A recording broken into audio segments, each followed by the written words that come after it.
एक बार फिर से आप सभी का बहुत बहुत स्वागत है दैनिक छत्तीसगढ़ चैनल पर, जहां हम आपके लिए रोजाना लेकर आते हैं छत्तीसगढ़ के प्रादेशिक समाचार। छत्तीसगढ़ की रोजाना महत्वपूर्ण बड़ी खबरों को जानने के लिए इस चैनल को सब्सक्राइब करना बिल्कुल मत भूलेगा। छत्तीसगढ़ के रायपुर नगर निगम के द्वारा एक बड़ी कार्यवाही को अंजाम दिया गया, जहां 3 एकड़ के अवैध प्लॉटिंग पर बुलडोजरी कार्यवाही की गई। राजधानी रायपुर में नगर निगम की टीम ने अवैध कॉलोनियों और निर्माणों पर एक बड़ी कार्यवाही को अंजाम दिया, जहां निगम की टीम ने सेजबहार इलाके में एक बिल्डर द्वारा बनाई गई अवैध कॉलोनी के 16 मकानों पर बुलडोजर चलाया। वहीं विंध्यनगर क्षेत्र में तकरीबन 3 एकड़ की जमीन पर हो रही अवैध प्लॉटिंग पर भी बुलडोजरी कार्यवाही की गई। बता दें, अधिकारियों ने बताया कि बिल्डर ने बिना अनुमति के कॉलोनी बनाई। कार्यवाही के दौरान भारी पुलिस बल, नगर निगम के अफसर और एसडीएम मौजूद नजर आए। वहीं नगर निगम की टीम ने अनुग्रह सोसाइटी के पीछे वार्ड क्रमांक 4 में 3 एकड़ के प्राइवेट जमीन पर हो रही अवैध प्लॉटिंग पर कार्यवाही की। निगम जोन 1 की टीम ने जेसीबी से प्लॉट घेरने के लिए एक बनाई गई नींव को भी तोड़ा है। धमतरी में गड्ढों को लेकर एक अनोखा विरोध प्रदर्शन देखने को मिला, जहां युवाओं ने गड्ढों में पोस्टर लगाया, नेताओं और अधिकारियों को उंघर्रा और लबरा बताया। छत्तीसगढ़ के धमतरी में बीते दिन शहर की खराब सड़कों के विरोध में युवाओं ने एक अनोखा विरोध प्रदर्शन किया, जहां युवाओं ने हटकेश्वर चौक के पास एक बड़े गड्ढे में पोस्टर लगाकर अपना विरोध जताया।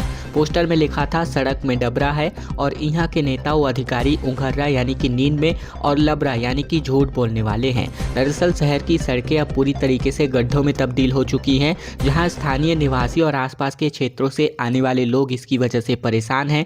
गड्ढों के कारण आए दिन लगातार दुर्घटनाएं होती जाती हैं। वहीं बात करें तो युवाओं ने गड्ढे में पोस्टर लगाकर लोगों को चेतावनी दी है कि वे इस क्षेत्र से न गुजरे, अन्यथा एक बड़ी दुर्घटना हो सकती है। प्रदर्शन में शामिल डोमेश्वर साहू ने बताया कि गड्ढों की समस्या के समाधान के लिए कलेक्टर के नाम, विधायक के नाम, महापौर, पीडब्ल्यूडी और मुख्यमंत्री के नाम आवेदन दिया गया है। इसके बावजूद कोई कार्यवाही अब तक नहीं हुई है। उन्होंने आरोप लगाया कि सड़कों की स्थिति इतनी खराब है कि रोज लोग गिरकर घायल हो रहे हैं। भिलाई में पंडित प्रदीप मिश्रा की शिव महापुराण कथा आयोजित हो रही है, जहां 5 किलोमीटर पैदल चलकर पहुंचना होगा कथा स्थल। दरअसल छत्तीसगढ़ के दुर्ग जिले के भिलाई स्थित जयंती स्टेडियम के पास 30 जुलाई से लेकर 5 अगस्त तक यातायात पूरी तरीके से प्रभावित होगा, जहां पास ही के ग्राउंड में अंतर्राष्ट्रीय कथावाचक पंडित प्रदीप मिश्रा के शिव महापुराण कथा का आयोजन शुरू कर दिया गया है, जहां बीते दिन बड़ी संख्या में शिव भक्तों के पहुंचने का सिलसिला शुरू हो चुका है। इस दौरान यातायात पुलिस ने उतई तिराहा से जवाहर उद्यान चौक यानी कि फॉरेस्ट एवेन्यू मार्ग तक सभी प्रकार के वाहनों के प्रवेश पर पूर्णतः प्रतिबंध लगा दिया है। कथा सुनने आ रहे भक्त 5 किलोमीटर की पैदल चलकर कथा स्थल तक पहुंच पाएंगे। कथा के श्रोताओं की वृहद भीड़ की सुविधाओं को ध्यान में रखते हुए बोलबम समिति की ओर से व्यापक रूप से तैयारियां की गई हैं। इसके अलावा कथा के लिए बनाई गई व्यासपीठ से लगे 5 वाटरप्रूफ बड़े डोम बनाए गए हैं। शिव महापुराण कथा का शुभारंभ भव्य कलश के यात्रा के साथ शुरुआत किया गया, जहां बता दें 30 जुलाई की सुबह सेक्टर 5 स्थित गणेश मंदिर से इस यात्रा की शुरुआत की गई, जो कि जयंती स्टेडियम में जाकर संपन्न हुई।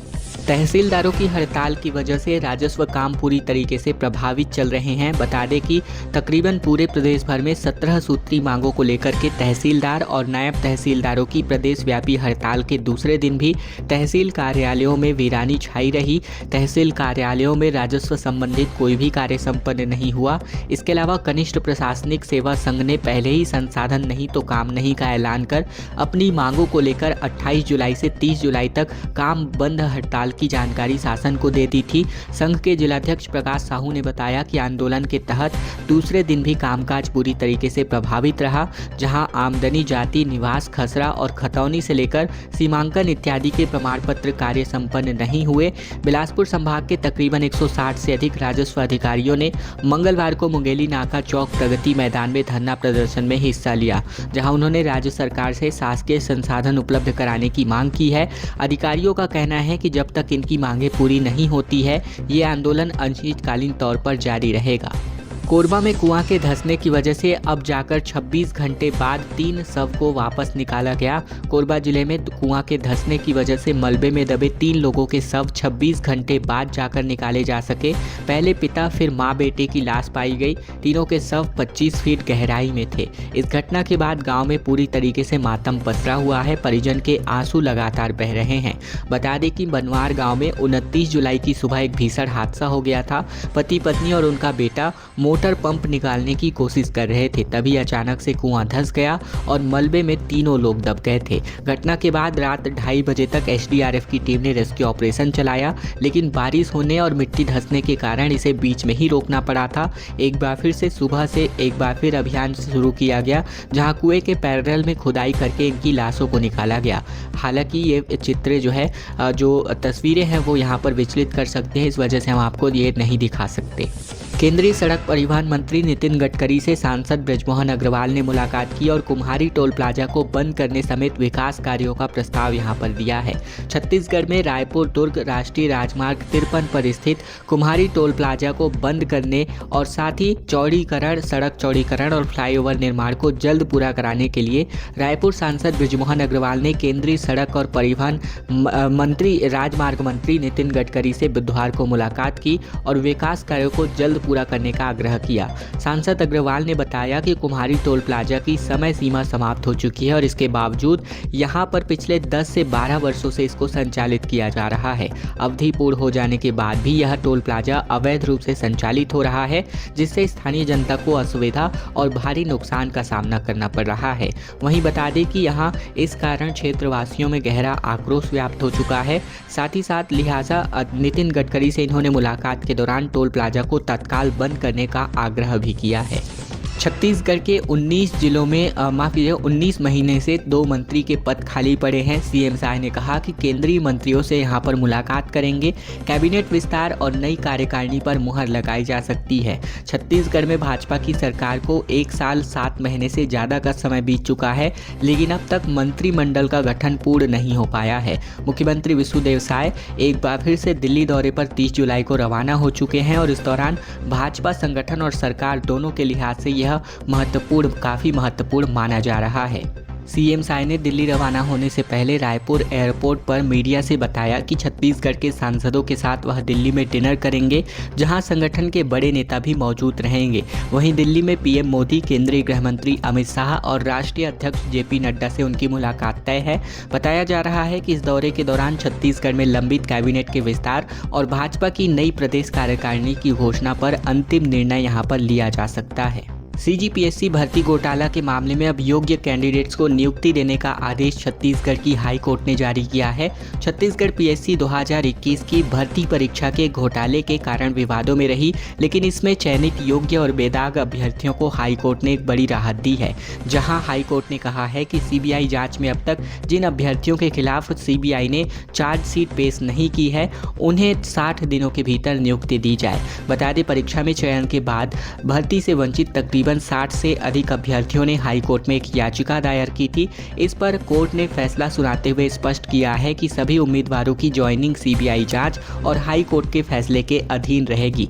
दरअसल सीजीपीएससी ने 26 नवंबर 2021 को 171 पदों के लिए विज्ञापन जारी किया था, जिसमें डिप्टी कलेक्टर, डीएसपी, लेखाधिकारी, जेल अधीक्षक, नायब तहसीलदार समेत 20 सेवाओं में सीधी भर्ती होनी थी।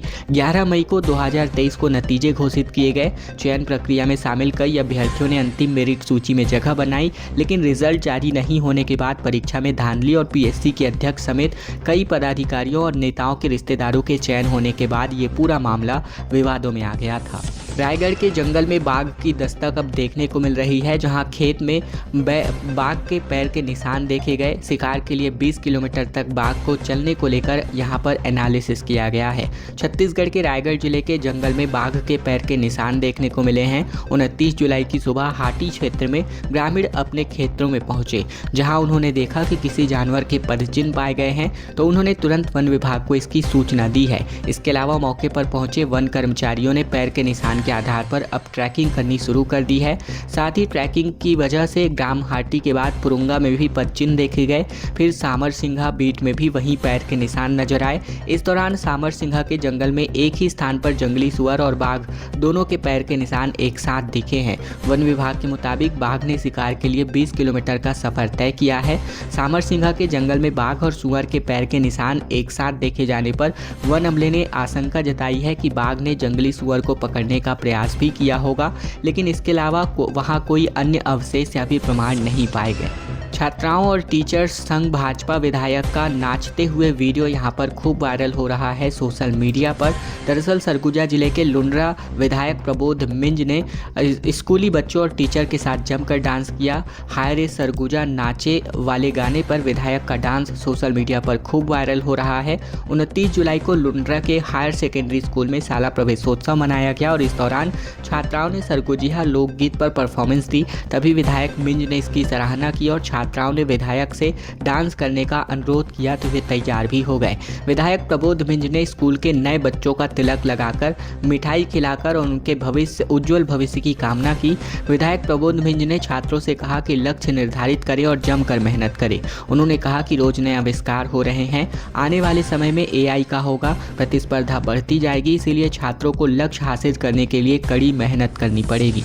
भिलाई में मोहम्मद शाहिद बने युवा कांग्रेस के राष्ट्रीय महासचिव, वर्तमान में बिहार के प्रभारी हैं। यूपी, गुजरात और राजस्थान की यहां पर कमान भी संभाल चुके हैं।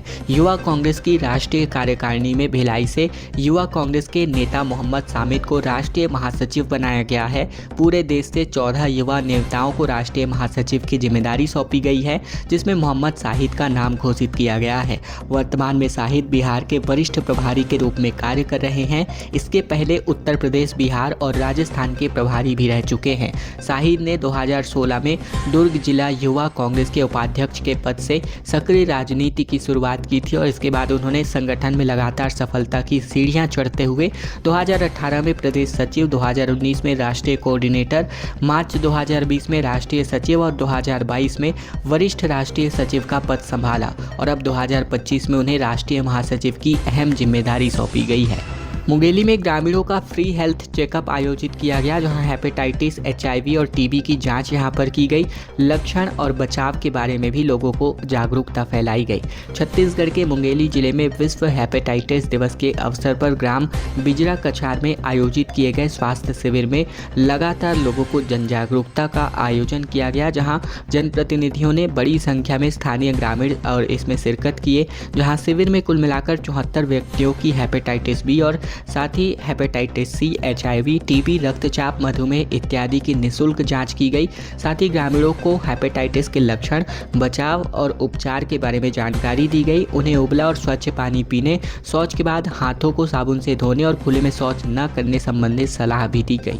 छत्तीसगढ़ के स्कूलों में तीसरे दिन भी नहीं बना मध्याह्न भोजन। कोंडागांव के 3000 रसोइये मानदेय वृद्धि की मांग पर अड़े हुए हैं। छत्तीसगढ़ के कोंडागांव जिले में रसोइयों का 3 दिवसीय आंदोलन बुधवार को भी जारी रहा। DNK मैदान में तेज बारिश के बावजूद कोंडागांव, केसकाल, माकड़ी, फरसगांव और बड़े राजपुर ब्लॉक से हजारों रसोइये अपनी मांगों को लेकर इकट्ठा हुए। प्रदर्शन के अंतिम दिन रसोइयों ने SDM अजय उरांव को ज्ञापन सौंपा। रसोइयों का कहना है कि वे सालों से न्यूनतम मानदेय पर काम कर रहे हैं। पहले उनसे केवल 3 घंटे का कार्य लिया जाता था, लेकिन अब पूरे दिन की ड्यूटी के बावजूद उन्हें मात्र 60 रुपये प्रतिदिन दिया जा रहा है। जिलाध्यक्ष सग्राम मरकाम और जिला सचिव शंभूलाल मरकाम, साथ ही जिला कोषाध्यक्ष कुमार सिंह मरकाम और संरक्षक दयालु भारद्वाज ने कहा कि सरकार के चुनावी वादे के अनुसार 50% मानदेय वृद्धि दी जानी थी, लेकिन अब तक 3000 रसोइया यहाँ पर खाना बना रहे हैं, जिनको कोई भी मानदेय वृद्धि का रुख तक देखने को नहीं मिल रहा है। मरवाही के रिहायशी इलाके में 4 हाथियों की दस्तक यहां पर देखने को मिल रही है। जान जोखिम में डालकर गरीब से देखने के लिए ग्रामीण यहां पर पहुंच रहे हैं। बाड़ियों और खेतों में लगी फसलों को हाथियों के द्वारा नुकसान भी पहुंचाया जा रहा है। छत्तीसगढ़ के GPM जिले में 4 हाथियों के दल ने दस्तक दे रखी है। 1.5 महीने बाद मध्य प्रदेश के अनूपपुर जिले से विचरण करते हुए ये हाथी का दल मरवाही वन परिक्षेत्र में प्रवेश कर चुका है। इसके अलावा इसकी वजह से हाथियों की वजह से लोगों में दहशत का माहौल है। चारों हाथियों का वीडियो भी सामने आया है, जो अब सोशल मीडिया पर वायरल है।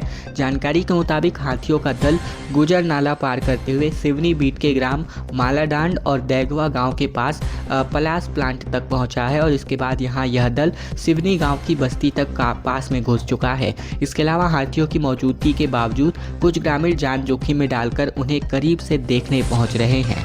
सीजीएमएससी घोटाला मामले में दुर्ग बिलासपुर में ईडी की रेड यहां पर देखने को मिली। मोक्षित कॉरपोरेशन के ठिकानों पर कार्यवाही की गई। कमलकांत के घर पर 10 घंटे तक पूछताछ जारी रही। छत्तीसगढ़ के दुर्ग और बिलासपुर जिले में ईडी की टीम ने 411 करोड़ के सीजीएमएससी घोटाला केस में एक साथ छापेमार कार्यवाही की।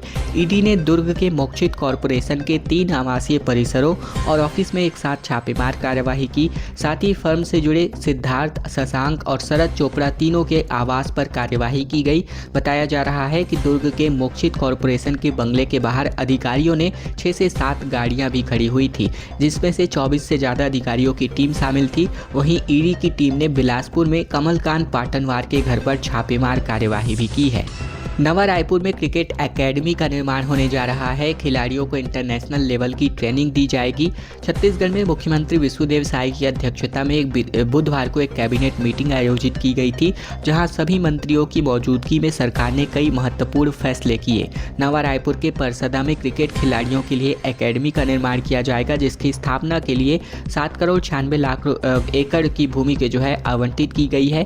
कैबिनेट बैठक में इस प्रस्ताव को स्वीकृति मिली है। वहीं छत्तीसगढ़ में लगातार अवैध खनन और परिवहन के मामलों को देखते हुए सरकार अब रेत खदान के लिए जमीन आवंटन की प्रक्रिया में भी बदलाव कर रही है। प्रस्तावित नियम में संशोधन के बाद अब आवंटन की कार्यवाही इलेक्ट्रॉनिक नीलामी के माध्यम से होने जा रही है। इसके अलावा यहाँ क्रिकेट एकेडमी के लिए जमीन कृषि भूमि मूल्य निर्धारण में बदलाव किया जा रहा है। खनिज न्यास नियम में भी बदलाव किया जा रहा है, जहाँ डीएमएफ की राशि 70% राशि पीने के पानी, स्वास्थ्य, शिक्षा, महिला बाल विकास, रोजगार और स्वच्छता जैसे जरूरी कामों पर खर्च करने संबंधित अब नियम भी जारी किए गए हैं। सांसद संतोष पांडे ने संसद में मुद्दा उठाया। कवर्धा में बहुउद्देशीय खेल भवन के निर्माण की मांग करते हुए छत्तीसगढ़ के राजनांदगांव के सांसद संतोष पांडे ने लोकसभा के सदन में केंद्रीय खेल मंत्री मनसुख मंडाविया से भवन निर्माण करने की मांग रखी, जहां उन्होंने कबीरधाम जिला व आसपास के खिलाड़ियों को बेहतर खेल सुविधा और संसाधन सुनिश्चित करने के उद्देश्य से खेल भवन निर्मित करने की मांग केंद्रीय खेल मंत्री मनसुख मंडाविया के साथ सदन के समक्ष रखा। और इस दौरान सांसद संतोष पांडे ने कहा कि कवर्धा नगर में इस बहुउद्देशीय भवन के निर्माण की वजह से कबीरधाम जिले समेत आसपास के क्षेत्रों और खासकर खेल के क्षेत्र में रुचि रखने वाले हमारे वनांचल क्षेत्रों के बैगा आदिवासियों के परिवारों के युवाओं को खेल के प्रति प्रोत्साहन मिलेगा। भाजपा की नई कार्यकारिणी का ऐलान जल्द ही होने जा रहा है। प्रदेश संगठन में नए चेहरों को महामंत्री के पद की जिम्मेदारी यहां पर सौंपी जा सकती है। प्रदेश भाजपा के अध्यक्ष किरण सिंहदेव ने नई कार्यकारिणी की कवायद अब प्रारंभ नहीं हो सकी है। इस माह से जिले में कार्यकारिणी के ऐलान का प्रारंभ किया गया है। अगले माह तक यह चलने वाला है और इसके बाद संभावना है कि अगले माह प्रदेश कार्यकारिणी को लेकर कवायद होगी। ये तय किया गया है कि कार्यकारिणी में बड़ा बदलाव होगा। इसमें सबसे अहम महामंत्रियों के पदों पर सबकी नजरें हैं। एक महामंत्री जगदीश रामू रोहरा जहां धमतरी के महापौर बनाए गए हैं, वहीं एक महामंत्री संजय श्रीवास्तव को नान का अध्यक्ष बना दिया गया है। 2 और महामंत्रियों को उपाध्यक्ष बनाए जाने की संभावना है और ऐसे में महामंत्री के चारों पदों पर नए चेहरों को मौका मिल सकता है। छत्तीसगढ़ के इस जिले को 220 बिस्तरों वाले अस्पताल की सौगात यहां पर मिली है। डॉक्टर और स्टाफ के 258 पदों पर यहां पर भर्ती होने जा रही है। कवर्धा जिला मुख्यालय स्थित जिला अस्पताल की स्थिति में अब सुधार का कार्य जारी है। मुख्य रूप से यहां 100 बिस्तर नहीं बल्कि 220 बिस्तर का अस्पताल अब शुरू हो चुका है और इसके चलते ही यहां पर मरीजों की संख्या बढ़ती संख्या के अनुरूप ये सुविधाओं का विस्तार किया जा रहा है। कवर्धा में जिला अस्पताल में बीते वर्षों के दौरान बहुत बदलाव अब यहाँ पर देखने को मिल रहे हैं, जहाँ डॉक्टर की कमी काफ़ी हद तक दूर की जा चुकी है। बेहतर इलाज भी यहाँ पर दिया जा रहा है। 3 माह पूर्व इसके लिए राज्य के बजट में इसको रखा गया था, जहाँ 3 माह के दौरान ही 220 बिस्तरों की स्वीकृति मिलना सिर्फ अस्पताल विस्तार नहीं बल्कि मेडिकल कॉलेज के लिए बुनियादी संरचना का निर्माण भी यहाँ पर होने जा रहा है। खबरों का सिलसिला बस यहीं तक का था। अगर आपको यह वीडियो पसंद आया तो वीडियो को एक छोटा सा लाइक कर दीजिएगा। चैनल पर नए हैं तो चैनल को सब्सक्राइब जरूर कर लीजिएगा, ताकि छत्तीसगढ़ की रोजाना महत्वपूर्ण खबरें हम आप तक बिना किसी रुकावट पहुंचा सके। इस वीडियो को लाइक और चैनल को सब्सक्राइब जरूर कर लीजिएगा। ये आपके लिए बिल्कुल मुफ्त है, लेकिन ये मेरे लिए बहुत बड़ा सराहना का कार्य करता है।